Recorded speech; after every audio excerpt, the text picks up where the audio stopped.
पुण्यात काही दिवसांपूर्वी एक धक्कादायक घटना घडली. सीबीआय अधिकारी असल्याचं भासून डिजिटल अरेस्टच्या नावाखाली एका ज्येष्ठ नागरिकाची तब्बल 10,70,00,000 रुपयांची जी आहे ती फसवणूक केलेली आहे. या प्रकरणी पुणे पोलिसांनी एकाला सोलापूरमधून सुद्धा अटक केलेली आहे. परंतु सर्वात महत्त्वाचा प्रश्न उपस्थित होतोय तो म्हणजे डिजिटल अरेस्ट म्हणजे नेमकं काय आहे आणि अशा पद्धतीने सायबर चोरटे वेगवेगळ्या क्लुप्त्या वापरून जे आहे नागरिकांची फसवणूक करतायत. या सगळ्याच विषयी बोलण्यासाठी माझ्यासोबत ज्येष्ठ कायदेतज्ञ ॲडव्होकेट मिलिंद पवार सर आहेत. सर, जसं गुन्हेगारीचं स्वरूप बदलतंय तशा पद्धतीने सायबर चोरटेसुद्धा म्हणजे चोरसुद्धा बदलत आहेत. गुन्हेगारसुद्धा त्यांच्या चोरी करण्याचे गुन्हा करण्याची पद्धतसुद्धा बदलताना पाहायला मिळत आहे. आता तर पुण्यातील एका ज्येष्ठ नागरिकाची डिजिटल अरेस्टच्या नावाखाली तब्बल 10,74,00,000 रुपयांची फसवणूक झालेली आहे. सगळ्यात सुरुवातीला आमच्या प्रेक्षकांना सांगा की हे डिजिटल अरेस्ट नावाची कन्सेप्ट काय आहे?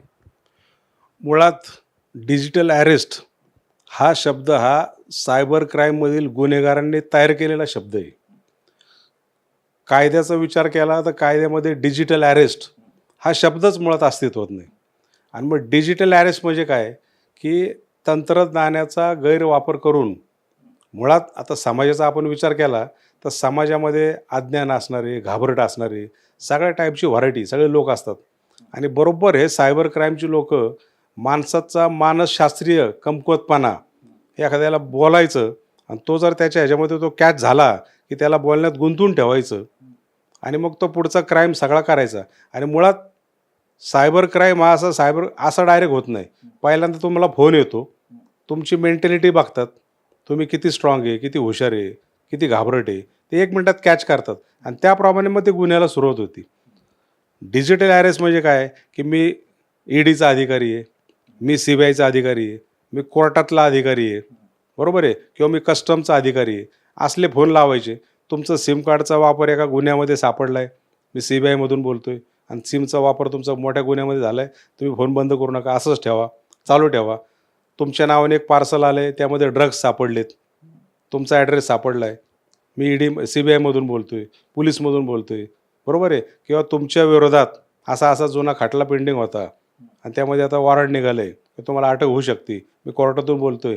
नाही त्या प्रकारचे फोन केले जातात आणि संबंधित व्यक्ती त्या व्यक्तीच्या विरोधात जुना कुठला खटला असेल किंवा जुना पेंडिंग एखादा क्राईम घडला असेल किंवा कोणाचं पार्सल यायचं असेल किंवा एखाद्या मित्राला फोन वापरायला दिला असेल, सिम असेल, काहीतरी प्रकार सिम मिस झालं, दुसरं वापरत असेल, त्या सिमचा गैरवापर कधी काही झाला की काय, अशा काही घटनेला घडल्या असेल की त्या येणाऱ्या फोनचा आणि ह्या व्यक्तीच्या बाबतीत घडलेला तो प्रकार त्याला ती पुष्टी मिळते. अरे माझं सिम हरवलं होतं, कुठं वापर झाला काय, अरे हो मला एक पार्सल यायचं होतं, मग या पार्सलमध्ये नेमकं काय झालं आहे, मग काय गुन्हा घडला काय.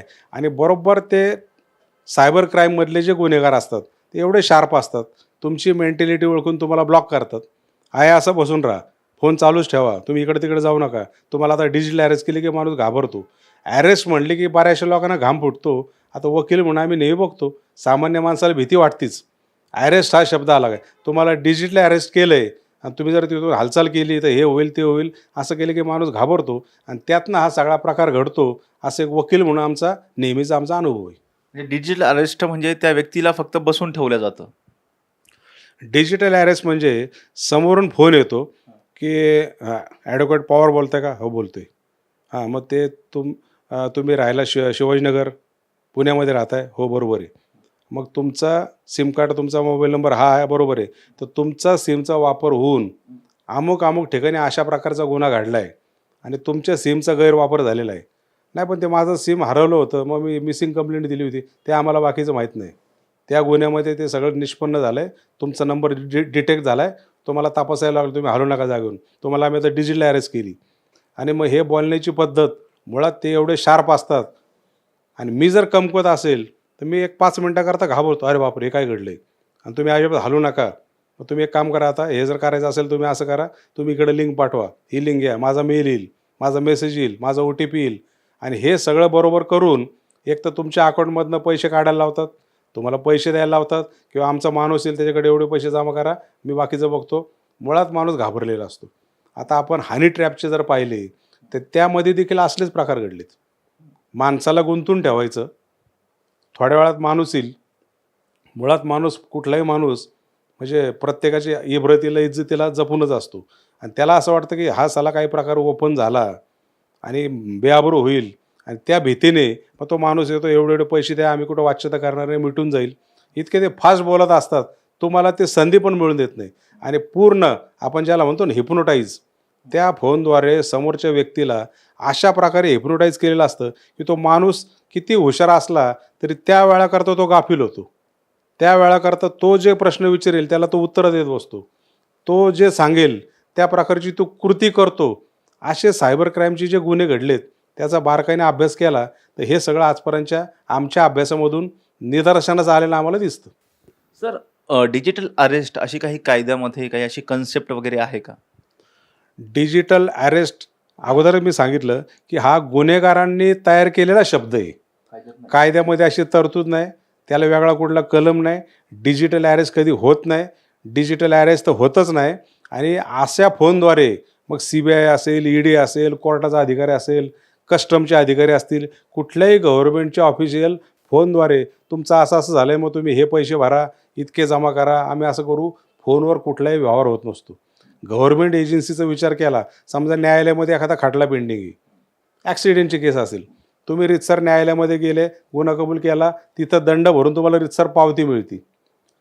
उद्या सिम कार्डचा गैरवापर झाला, एखादं चुकीचं पार्सल आलं, ते काही घडलं, तर त्या सगळ्या प्रकारामध्ये त्या त्या गव्हर्नमेंटच्या सरकारी ऑफिसमध्ये जाऊन तिथं दंड भरणे, चलन भरणे ही सगळी प्रक्रिया असते. म्हणून फोनवर कधी पैसे मागितले जात नाहीत आणि पैसे देण्याचा प्रश्न येत नाही.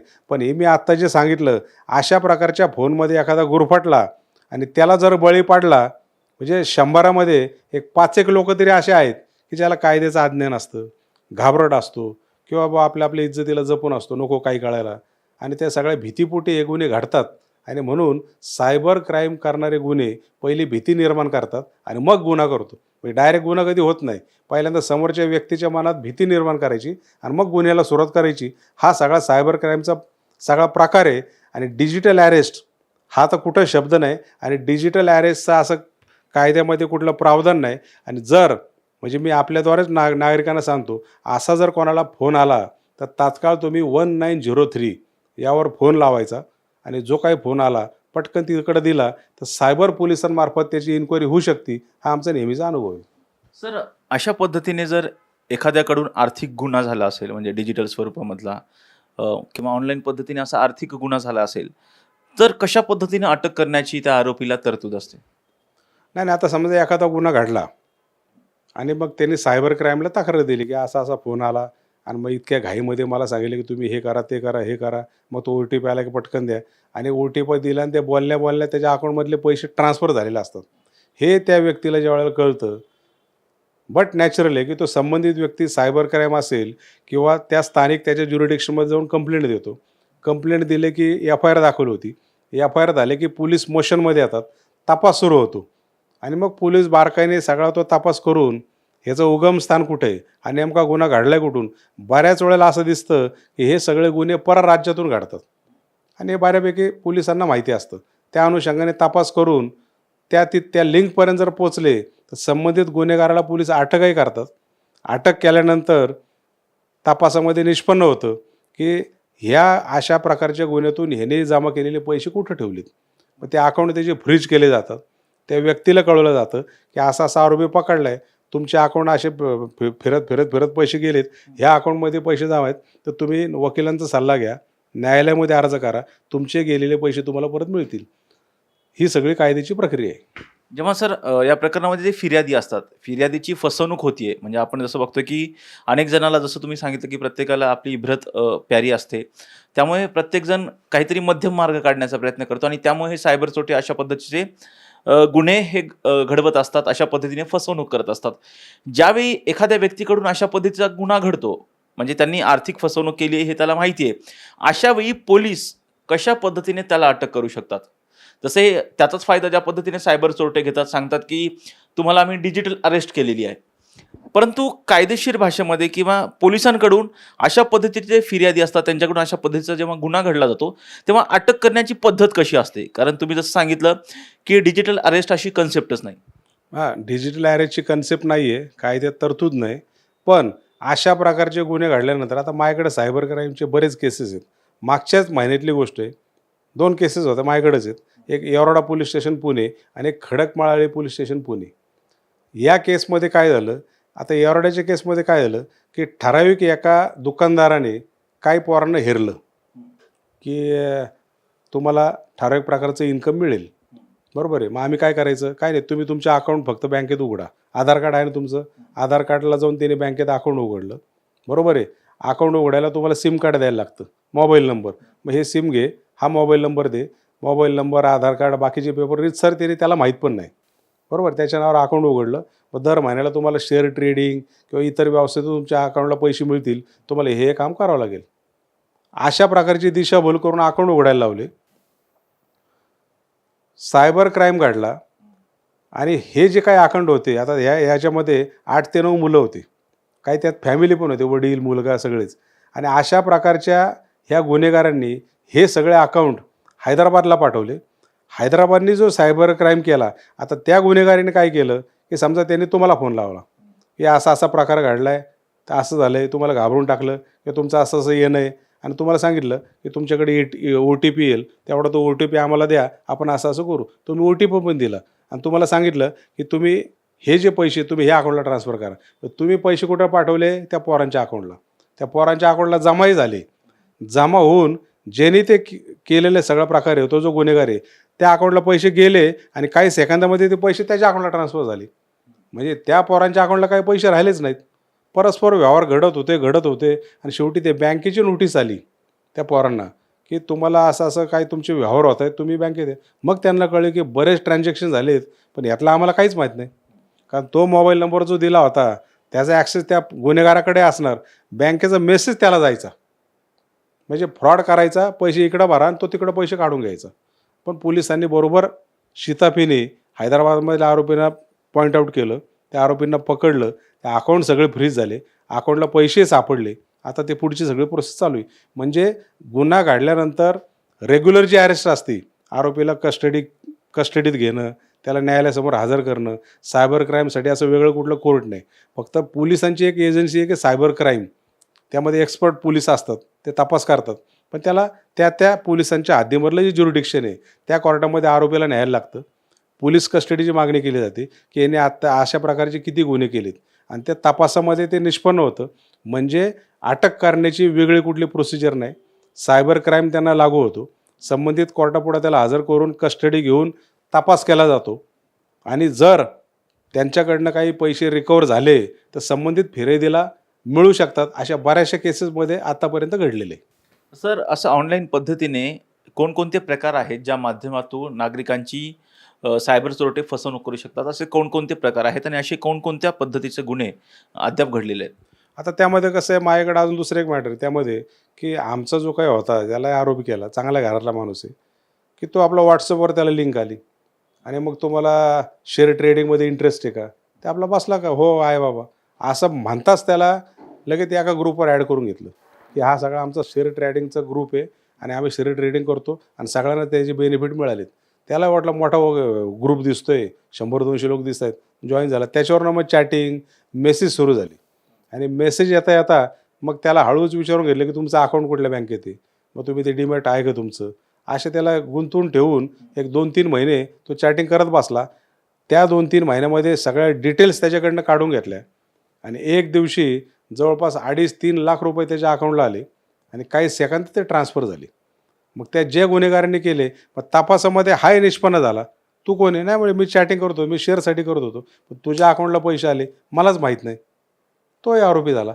अशा प्रकारचे गुन्हे असतात.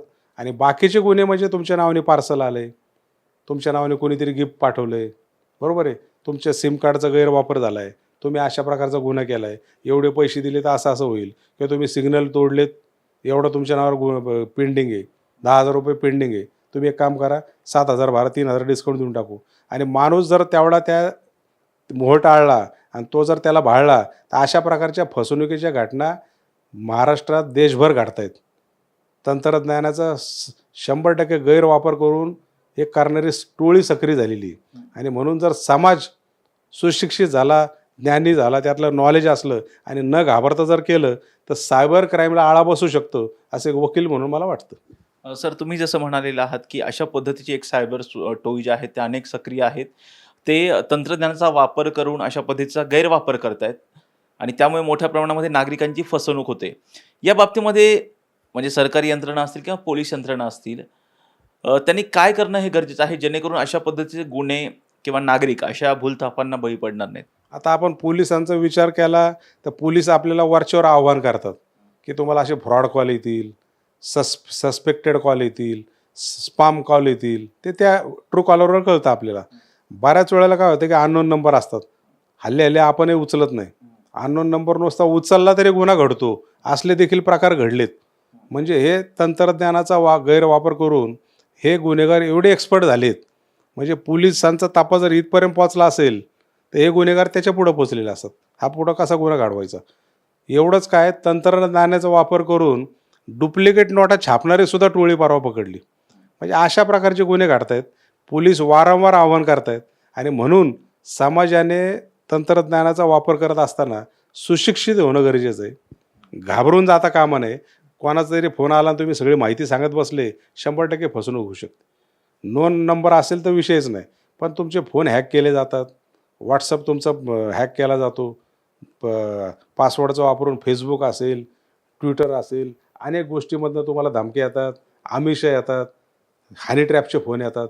त्यात आपण कसं गुंतणार नाही, हे जर आपण काळजी घेतली कटाक्षाने, तर सायबर गुन्हेगारी कुठंतरी थोड्याफार प्रमाणात कमी होऊ शकतं, असं एक वकील म्हणून मला वाटतं. म्हणजे कोणाचीही अशा पद्धतीने फसवणूक होतीये असं जर निदर्शनात येत असेल सुरुवातीलाच प्राथमिकदृष्ट्या, त्यांनी 1903 या क्रमांकावर कॉल केला पाहिजे. हा फोन लावला पाहिजे. फोनवर जो काही कोणाचा कॉल आला, कोणी काय बोललं, कोणी आमिष दाखवलं, आपलं पटकन कळून टाकलं. बऱ्याच वेळेला काय होतं, आपण कामात असतो, आपल्याला कोणाचा तरी फोन येतो, साहेब ते असं आहे. आता मला मागाशी 10 मिनिटापूर्वी आला होता, आपली पॉलिसी आमचं, मी कट करून टाकला फोन. मोर ती पॉलिसी नको काय नको. असेल तर समक्ष बँकेचा खातरजमा करा आणि मग पुढचे व्यवहार करा, नाहीतर फसवणूक होणं अटळ आहे असं मला वाटतं.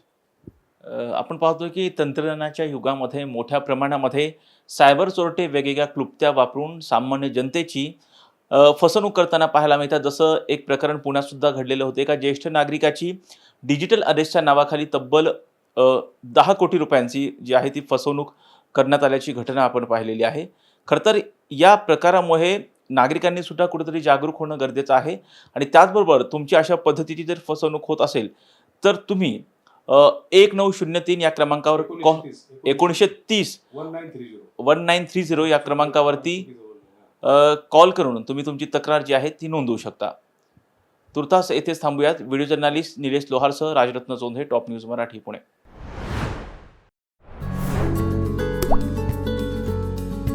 आता जोकासू STP या अत्याधुनिक जॅपनीज तंत्रज्ञानाने सुसज्ज, quick installation, energy efficient, noiseless blowers, low maintenance या आणि अशा वैशिष्ट्यांनी परिपूर्ण जोकासू STP तंत्रज्ञान प्रकल्प उभारणीपासून ते विक्री पश्चात समाधानकारक सेवा देणारी, भारताबरोबरच परदेशात देखील प्रकल्पांची यशस्वी उभारणी करणारी company Deccan water treatment private limited.